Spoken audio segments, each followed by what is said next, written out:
Ya pemirsa, kebijakan atau tarif baru impor Amerika Serikat yang baru saja, mungkin hari ini ya, hari ini sudah diterapkan oleh Presiden Donald Trump, ini memicu reaksi dunia ya. Lalu Indonesia sendiri sih optimistis gitu. Presiden bilang ini hanya situasi sementara, kita harus bersiap menghadapi dan harus mampu mandiri juga. Gitu, jangan bergantung dengan Amerika Serikat. Meskipun juga usaha tetap upaya dilakukan oleh pemerintah kita ya, dan memilih jalur negosiasi kabarnya. Betul. Ya. Nah ini untuk membahas hal ini kita langsung saja berdialog dengan Bima Yudhistira selaku Direktur Eksekutif Selyo. Selamat pagi, Mas Bima. Selamat pagi, Mas Bima. Selamat pagi, Mas Fadil, Mbak Putri ya. Terima kasih waktunya. Mas Bima, saya ingin minta tanggapan Anda terkait dengan pernyataan Presiden kemarin dalam acara Seresa Nasional. Salah satu pernyataan Presiden itu adalah seperti ini nih, saya menyebutkan Indonesia memiliki kekuatan pasar domestik yang besar. Besarnya pasar domestik ini menurutnya harus membuat Indonesia lebih percaya diri dalam menghadapi tekanan geopolitik dunia. Nah, mungkin bagaimana Anda bisa menafsirkan ya keoptimisan seorang presiden kita di tengah gempuran dan juga persaingan dagang ini? Ya, sebenarnya jika optimisme itu diartikan bahwa pasar domestik adalah pasar yang cukup potensial, sebenarnya dari keterangan Presiden kemarin ada beberapa hal yang positif, tapi ada juga beberapa hal yang memang harus dikritisi ya atau didalami lagi. Contohnya kemarin ada wacana Satgas untuk PHK, itu bagus. Kemudian wacana untuk bisa mencari pasar alternatif bagi produk-produk domestik yang mungkin terdampak ya dengan adanya perang tarif, itu harus dicari pasar-pasar lainnya. Itu juga hal yang positif. Negosiasi, kita memang nggak bisa seperti China untuk melakukan retaliasi saling berbalas begitu, bisa banyak blundernya ke Indonesia. Jadi negosiasi itu hal yang penting. Tapi di sisi yang lain misalnya kebijakan untuk penghilangan TKDN, kebijakan untuk penghilangan kuota impor, atau lebih banyak juga mengimpor LPG dari Amerika sebagai salah satu cara untuk negosiasi. Ini juga harus dilihat hati-hati karena kalau pasar domestiknya memang cukup potensial dan bisa dipertahankan, maka kita harus bersiap nih yang harusnya kemarin muncul pada waktu Pak Presiden bertemu atau sarasehan ekonomi ya. Ini adalah bagaimana melindungi pasar domestik ini dari serbuan barang-barang impor. Terutama negara-negara yang mencari alternatif pasar. Dia pengalihan pasar, Indonesia jumlah penduduknya banyak, tapi kalau kita tidak siap dengan melakukan berbagai hambatan-hambatan non-tarif terhadap barang-barang dari China, Kamboja, Vietnam, mau baju, mau sepatu, mau itu pangan, ini akan blunder ke ekonomi dalam negeri. Selain itu juga perlu ada sebenarnya paket kebijakan yang lebih konkret, lebih dirumuskan. Apakah bentuknya misalnya PPh 21 karyawan itu ditanggung pemerintah, ataukah diskon tarif listrik 50% kemarin kan hanya selesai sampai Februari, bisa diperpanjang sampai akhir tahun.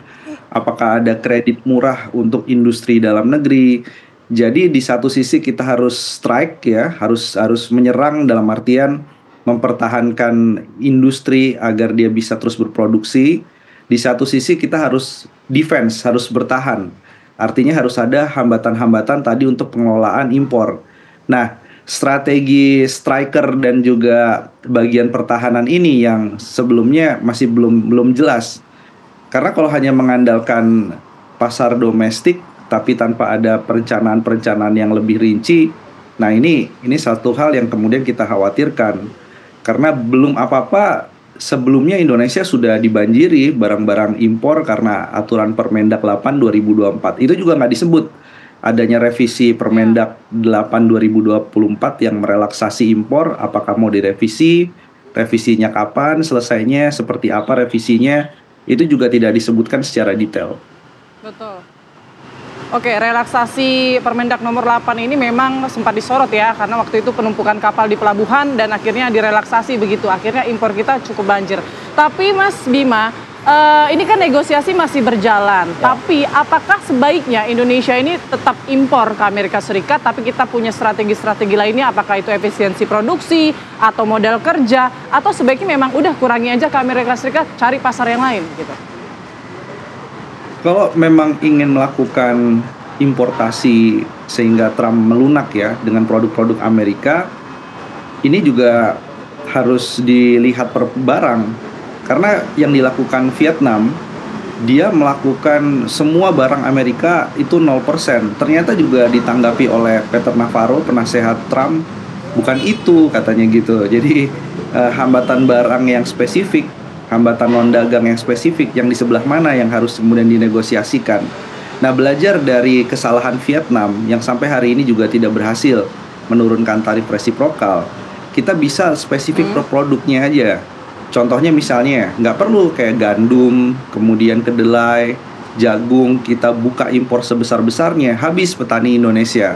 Kalah pasti akan dibanjiri produk jagung, kedelai dari Amerika Serikat. Itu bukan langkah strategis. Langkah strategisnya adalah misalnya, kita butuh alat pertahanan.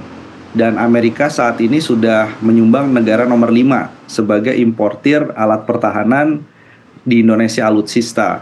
Nah, bisa nggak kita geser perannya Prancis, perannya Rusia, itu menjadi perannya Amerika lebih dominan untuk mengimpor alat-alat persenjataan di Indonesia. Itu bisa.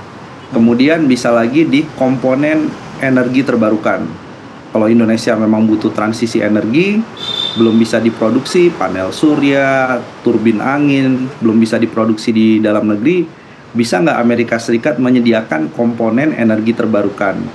Dalam jangka pendek kita butuh, tapi dalam jangka menengah harapannya investor dari Amerika juga buka pabrik di Indonesia. Jadi kalau per produk begitu baru jelas. Iya, dari segi ekspor juga dibaca dari pernyataan Gedung Putih, itu nikel, kemudian emas batangan, tembaga, itu nggak kena tarif 32% tarif resiprokal. Jadi ekspor Indonesia masih bisa tetap menembus pasar Amerika tanpa tarif 32%. Ini kan produk-produk hilirisasi. Tinggal bagaimana Indonesia bisa masuk dan cari pembeli yang ready di Amerika Serikat. Pabrikan baterai, pabrikan otomotifnya itu siap menampung barang-barang produk hilirisasi tembaga dan nikel dari Indonesia. Tinggal kita bisa pelan-pelan memperbaiki tata kelola hilirisasi di Indonesia. Itu artinya kalau per produk maka akan jadi clear mana peluangnya. Oke.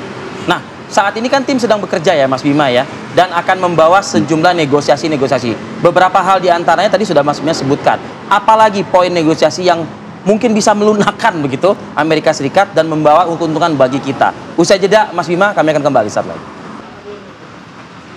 Ya, Anda kembali di Apa Kabar Indonesia Pagi. Kita lanjutkan. Mas Bima, tadi kan Anda sudah menyampaikan ya poin-poin mungkin yang bisa jadi negosiasi begitu ya, agar Amerika Serikat ini sedikit melunak lah terhadap Indonesia. Tapi mungkin ada sektor lain nggak Mas? Misalnya kalau tadi ada elektronik, mineral begitu, ada negosiasi lain, mungkin negosiasi politik juga mungkin bisa begitu ya.